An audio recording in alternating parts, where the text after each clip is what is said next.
시작하겠습니다. 저는 오늘 이제 디지털 암석 세그멘테이션과 관련된 논문을 리뷰하게 된 김동희입니다. 우선 논문의 간단한 정보를 먼저 소개시켜 드리겠습니다. 논문 제목은 Quantified Study of Segmentation Techniques on Synthetic Geological XRM on and FIB SEM 이미지로 저자는 매튜 앤드류라는 분이고 저널은 Computational Geosciences라는 저널이고 이 논문은 2018년에 발행되었고 그리고 관련된 주요 키워드는 이미지 프로세싱, 이미지 세그멘테이션, 디지털 피직스와 같습니다. 그래서 일단 이 논문의 연구 배경에 대해 설명드리겠습니다. 디지털 암석의 분석 중요성입니다. 디지털 암석 분석은 이제 이전까지 연구 중심으로 발전해왔지만 최근에 산업적으로 사용이 되면서 그 중요성이 증가하고 있습니다. 그래서 디지털 암석 분석은 현미경이나 영상 기법 아래와 같이 이런 암석 시료로부터 이런 현미경이나 영상 기법을 통해서 이제 디지털 암석 데이터를 얻을 수 있는데 이제 이런 데이터들로부터 공극률, 절대 투과도, 상대 투과도 및 모세관압 같은 물성들을 계산하며 이제 이런 물성들이 나중에 이후 저혈중 시뮬레이션에 활용이 되게 됩니다. 그리고 이제 이후에 세그멘테이션의 중요성에 대해서 말하고 있는데 디지털 암석 분야에서 이 세그멘테이션이란 주로 공극과 암석을 구분하는데 이제 이를 기반으로 이제 위와 같은 물성들을 계산을 하게 됩니다.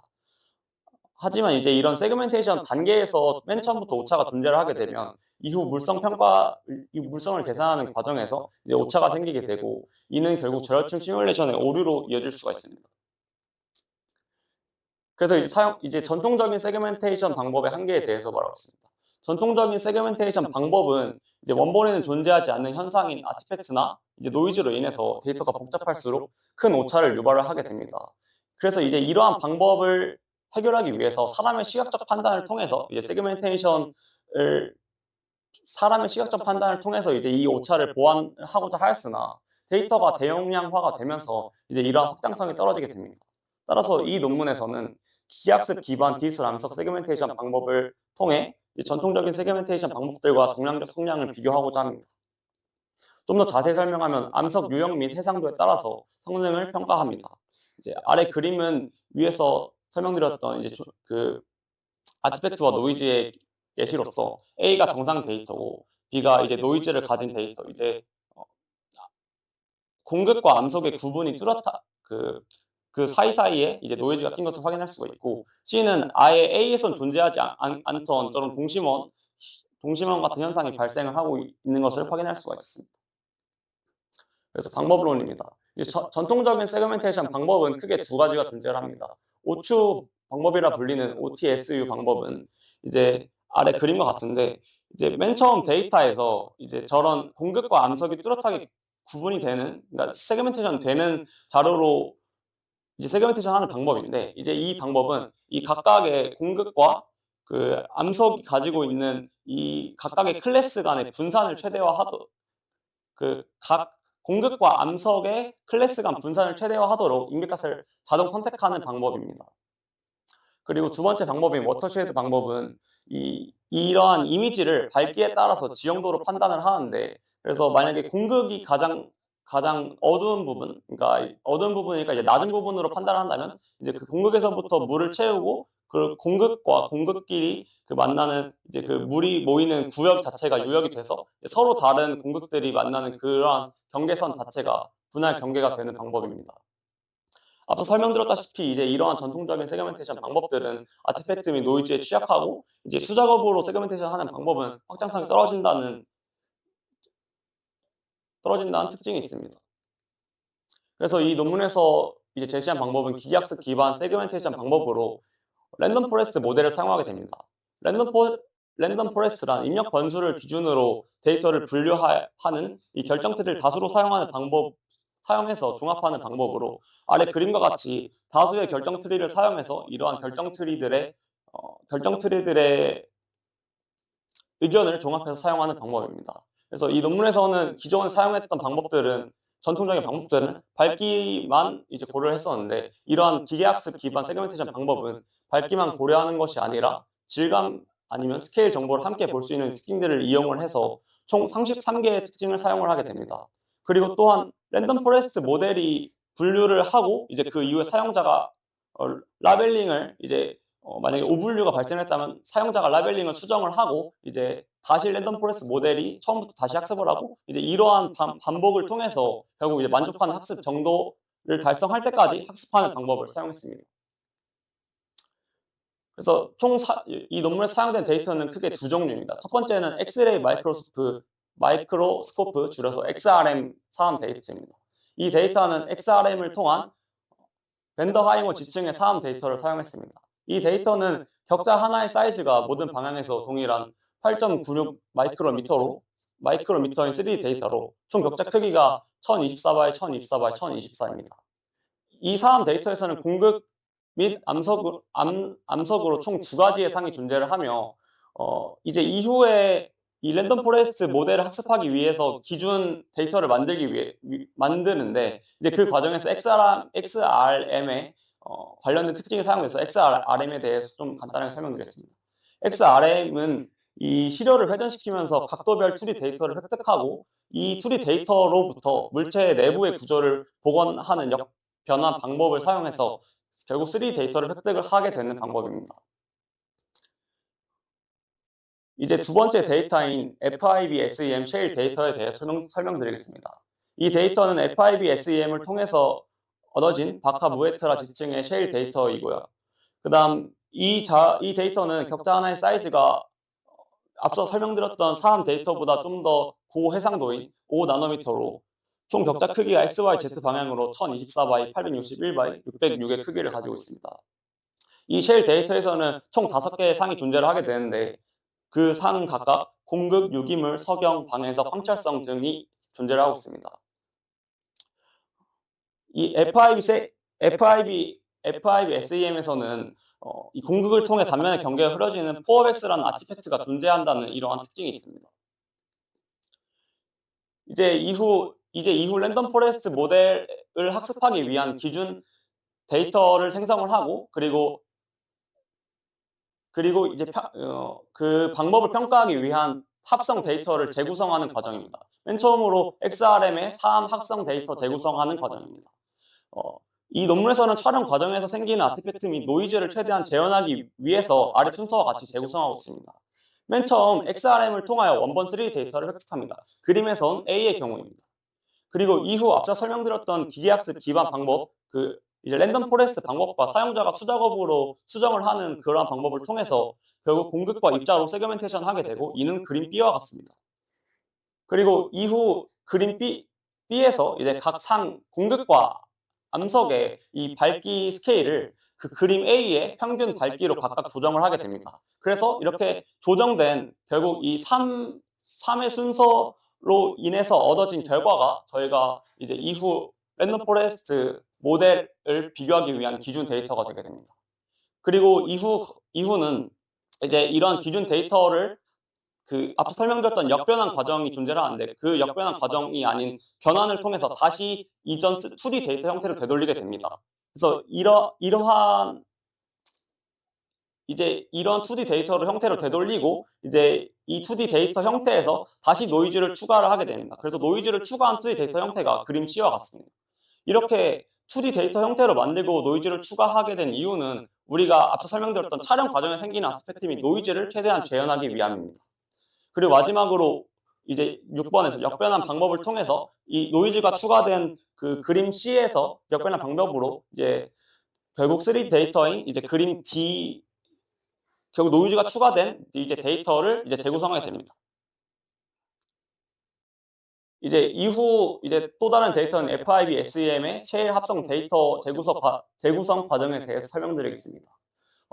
이 셰일 자료 역시 똑같이 촬영 과정에 생기는 아티팩트 및 노이즈를 최대한 재현하기 위한 과정입니다. 첫 번째로 동일하게 FIB-SEM을 통해서 원본 3D 데이터를 획득을 하게 되고 이는 그림 A와 같습니다. 그리고 이후 또한 기계학습 기반 방법을 통해서 그 셰일에는 5가지 상이 존재하기 때문에 각각 5가지 상으로 이제 세그멘테이션 하게 되고 이는 그림 B와 같습니다. 그리고 이후 그림 B에서 각 상의 밝기를 다시 그림 A의 평균 밝기로 조정해서 이제 그림 C, 결국 이 그림 C가 이후 또 기준 데이터가 되게 됩니다.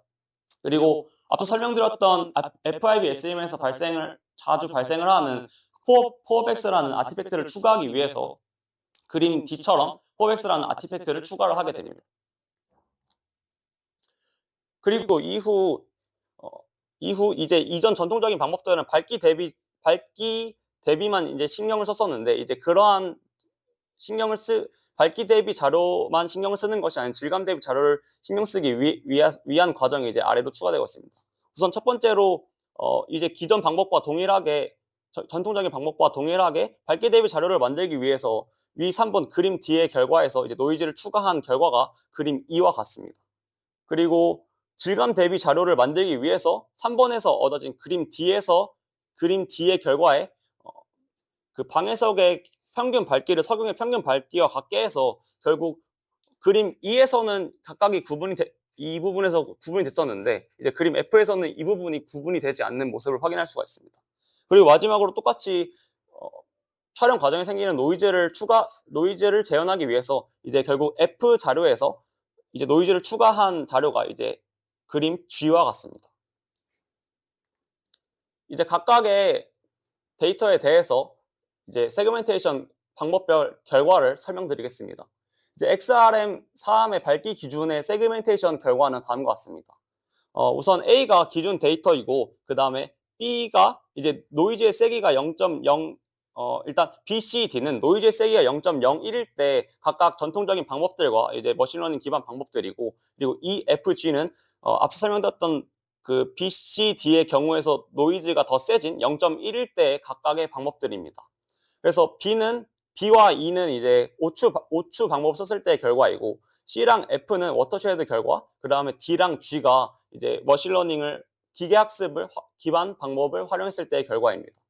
그래서 확인을 하시면 노이즈의 세기가 작을 때는 0.01일 때는 이제 B, C, D를 확인하시면 모든 방법의 결과들이 원본과 그 기준 데이터와의 차이가 크지 않음을 확인할 수가 있습니다. 하지만 E, F, G와 같이 노이즈의 세기가 커지면서 전통적인 방법들은 밝기가 달라진 것을 확인할 수가 있는데, 이제 기계학습 기반 방법은 이제 기준 데이터와 유사함을 확인할 수가 있었습니다. 그리고 또한 이제 노이즈 세기에 따른 세그멘테이션 방법별 오분류 비율 그림으로 확인할 수가 있었는데요.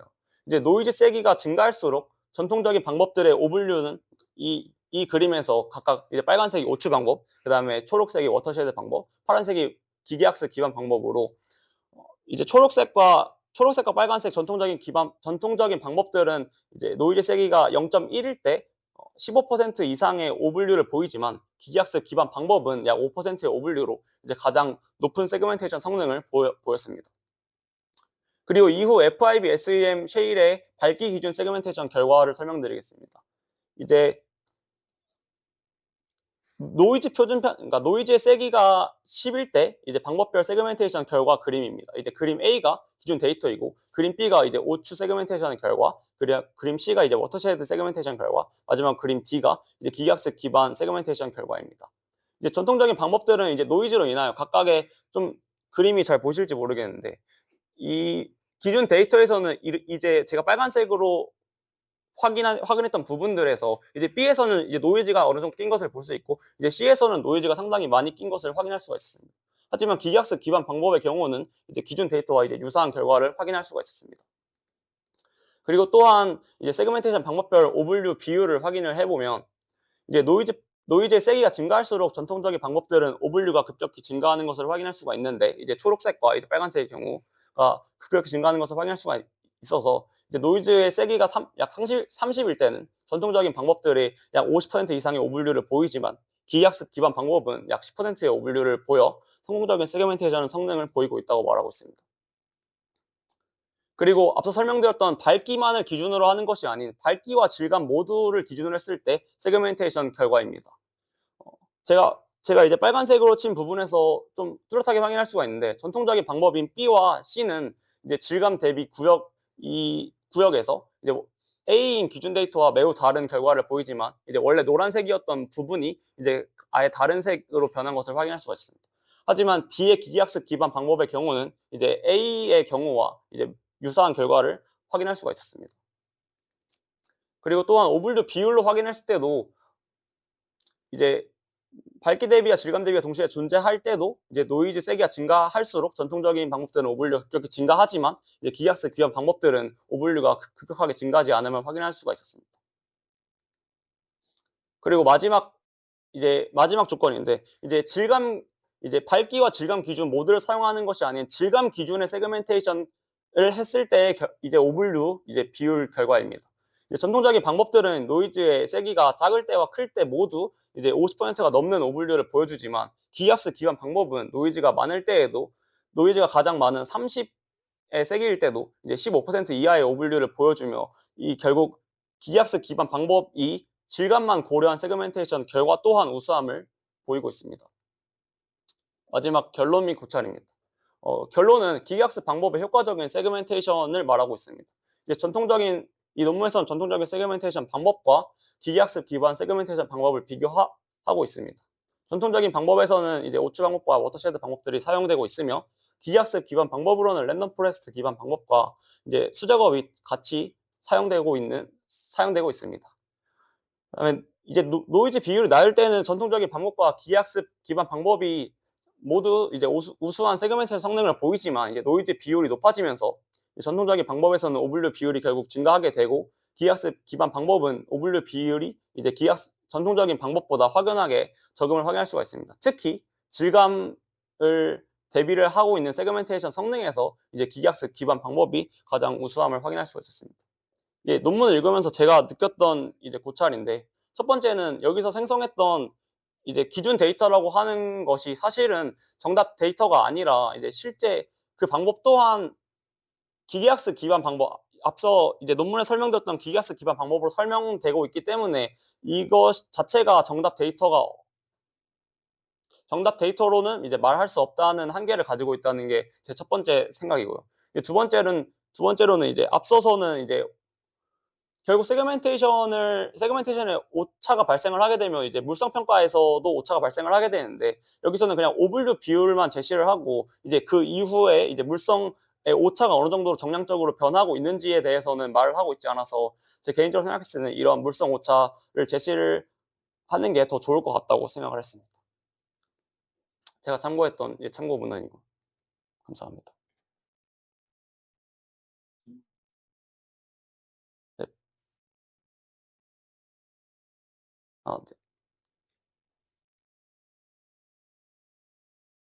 이 부분인데 일단 그러니까 아티팩트의 정의는 일단 원본에 존재하지 않는 현상을 아티팩트라고 이제 칭하고 있습니다. 그러니까 여기 A에서는 기준 데이터가 있는데 이제 C에서는 아예 A에서는 확인할 수가 없는 이런 원 같은 현상이 발생을 하고 있잖아요.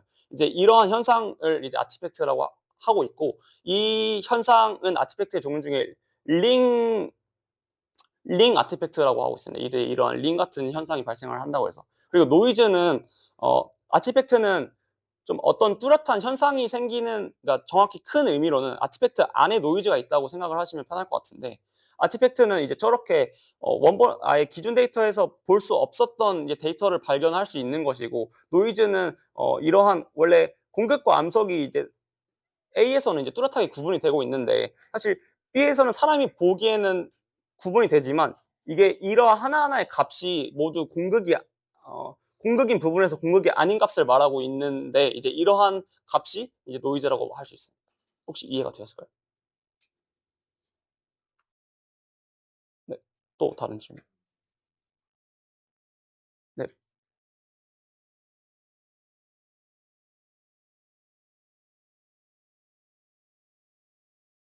네.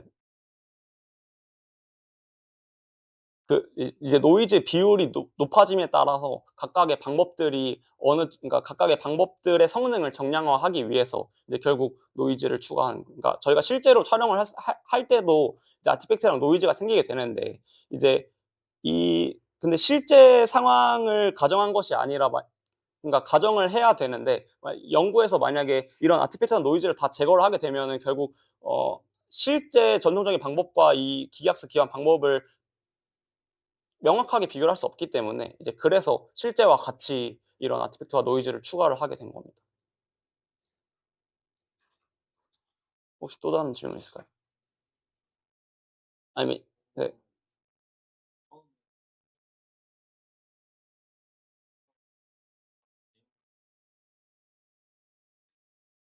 그러니까 이제 모르실 수도 있는 혹시나 언급되었나 그래서 질문 드리는 사람 처음에 워터쉐드 방법을 물을 채워서 조명이 낮은 곳에 물이 차는 그런 방법을 통해서 세그멘테이션 한다고 하셨는데 그러면은 이 넣는 물의 양에 따라서 그러니까 공급률을 내가 4%로 하고 싶으면은 4%의 볼륨에 해당하는 물을 넣거나 5%에 해당하는 물을 넣으면 그냥 알아서 그만큼 공급이 나올 거라고 생각을 하고 그리고 혹시 좀 그런 물에 넣는 양이나 좀 기준점이라 해야 되나 그런 점이 조금 언급이 있었는지 일단 이 논문에서는 사실 워터쉐드 방법에 대해 설명을 아예 안 하고 있어서 사실 제가 따로 찾은 자료긴 한데 제가 따로 찾은 자료에서는 사실 그러한 얘기는 없었고 그러니까 이미지를 만약에 본다고 하면 이제 여기서 이제 본다고 하면 이제 어, 모든 지점에서 동일하게 그냥 물이 찬다고 생각을 하면 될 것 같습니다. 그러니까 예를 들어서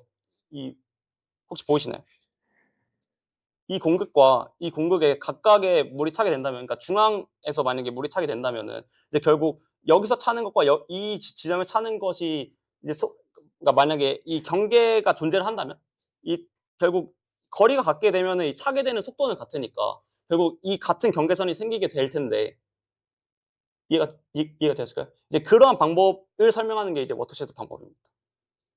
근데 공급률과 그러니까 그렇게 딱히 공급률이 정해졌을 때 물의 양과 관련된 자료는 저도 찾지는 못했어요.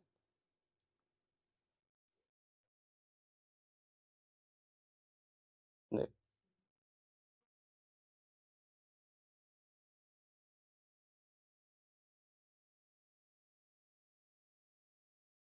이건 실제로 물을 넣는 게 아니라 그냥 그냥 이미지 자체를 하나의 일단 실제로 물을 넣는 게 아닙니다. 실제로 물을 넣는 게 아니고 그냥 이 이미지 자체를 그 지형도 아시나요? 그러니까 이제 그러니까 고도 같은 걸 이제 표시하는 곳인데 만약에 이 검정색 부분 자체의 높이가 만약에 플러스 100m이고 그 다음에 이제 이 좀 회색인 이제 부분의 높이가 만약에 플러스 500m라고 하면은 이제 이 공극의 이 부분에서부터 이 물이 차오를 테니까 이제 결국 그렇게 이제 경계를 설정하는 방법입니다. 그러니까 실제 물을 넣는 건 아닙니다. 그냥 물을 넣는다는 개념입니다. 물을 넣는 것처럼 이 경계를 설정하겠다. 그 물이 맞닿는 경계에서. 네.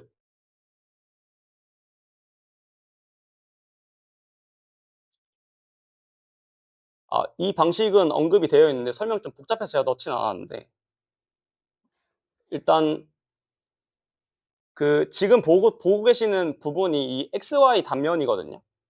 근데 이 단면에서 Z 방향으로 그러니까 이 자료 자체가 원래 3D 자료니까 이 Z 방향으로 그 임의로 그냥 1D 그 여기서는 픽셀 6 정도의 그냥 그 픽셀 6 정도의 노이즈를 넣어서 이 포어백이라는 게 결국 이 하나의 단면에서는 볼 수 없는 그러니까 그 뒤에 단면에서의 내용이 보이는 거거든요. 이제 그렇게 여기서는 임의로 Z 방향으로 노이즈를 넣어서 이제 결국에 이런 포어백이라는 아티팩트를 생성을 하게 됩니다. 네,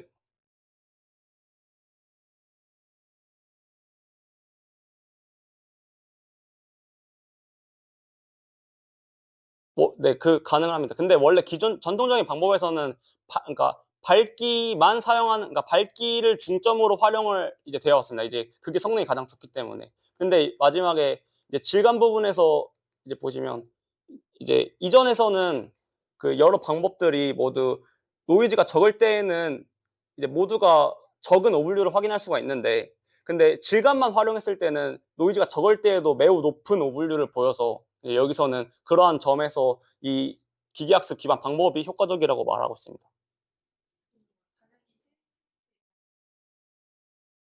그런 얘기는 이제 따로 언급이 없습니다. 예. 그건 아닙니다. 그러니까 앞서 설명드렸다시피 그, 이제 여기서 이제 이 부분에서 이 결국 기존 데이터를 만들고 이제 저희가 만약 예시로 그 밝기 대비 자료를 위해서 이제 그림 2처럼 밝기 대비 자료를 만드는데 이제 이러한 자료들이 이제 3D로 있으니까 이제 그 모든 단면에 대해서 형성된다고 생각하시면 될 것 같습니다.